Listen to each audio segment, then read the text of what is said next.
Hello, humans out there in human land. I am back for my fifth episode.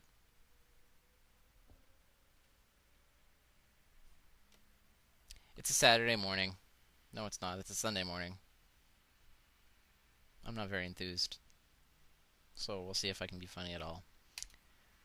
Word generator, word type, noun, complexity, uncommon. And no.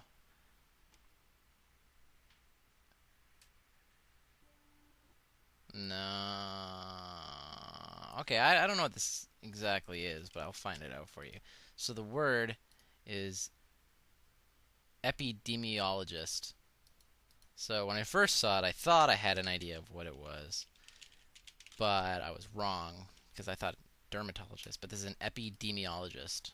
So let's see what our good old friend dictionary.com has to say. Epidemiologist.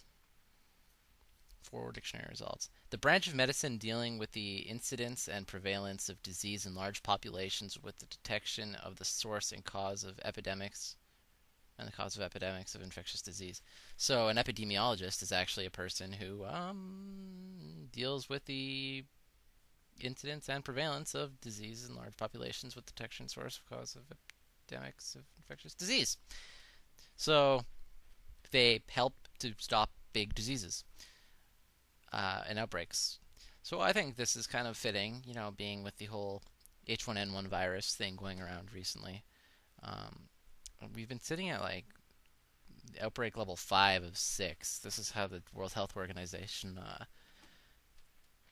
categorizes. So I don't know. I find this fitting. So an epidemiologist. What I don't like about the H1N1 virus, though, or at least what the world is trying to do with the H1N1 virus. I mean, yeah, obviously they're taking preventative measures and whatnot, but a lot of the world, which I guess is in a sense makes smart, they're urging the WHO not to raise the epidemic alert level to level 6 because they know it'll cause fear and panic in um, everybody. Even though this H1N1 virus, even now being May 31st, 2009, is pretty, it's getting big.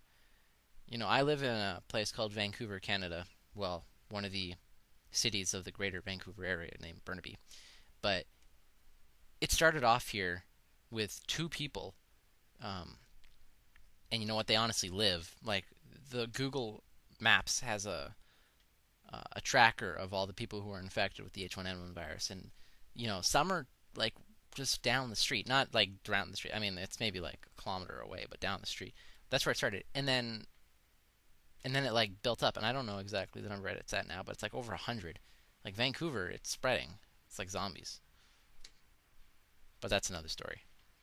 So epidemiologist. Next word. Oh, if you don't like, I don't know. I've watched people do videos, like some of my favorite people, like Dan Brown did his swine flu, where he was talking about how he thinks it's blown out of proportion, which in a sense I feel like it isn't, personally. I don't think it is.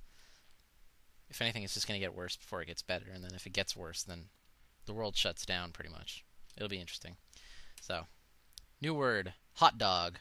Hot dog.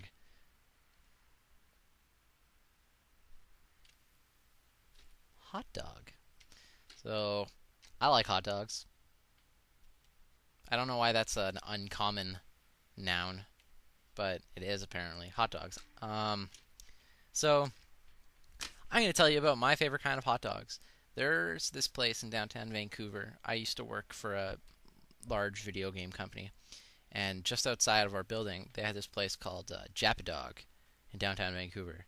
My God, they make good hot dogs. It's pretty good. I used to always get this one called Kekoroku. Koroku. I don't know how to pronounce it. I don't speak Japanese very well, but it's pretty much bun, hot dog, the meat, um, mashed potatoes, gravy, like some sort of, I think it's kimchi. It's like a type of lettuce cabbage thing that they put on top, and then like a Japanese mayonnaise. It's really good, but it's like $7. and it doesn't really fill you up. But it's if you guys ever see a Jap dog, like go for it. Um, but normal hot dogs.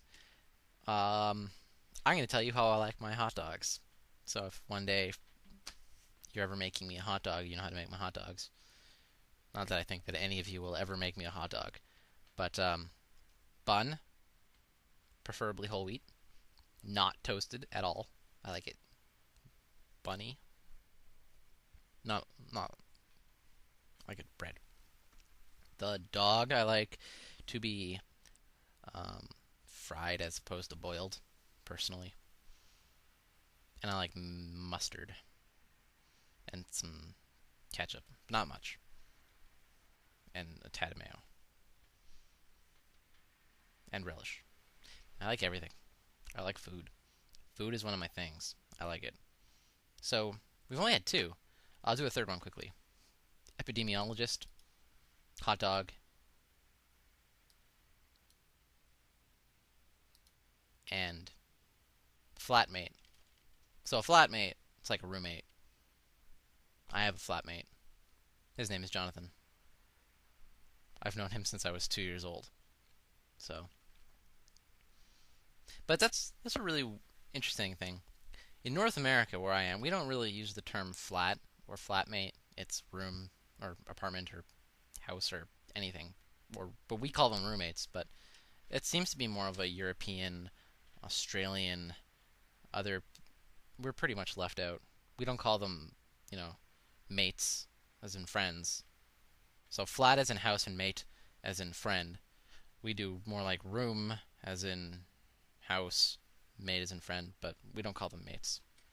Some people may call them mates. I don't really call my friends mates. I call them friends because that's what they are.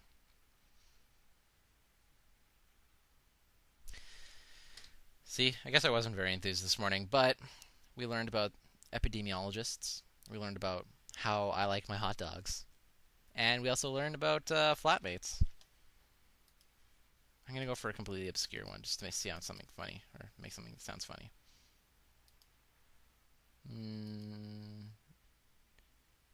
No, okay, I won't. So, like last week, because it was kind of funny and people laughed and realized I spelled trifle wrong in the last video, I'm going to leave you with another random sentence that YouTube is giving me. Okay, I leave you on this.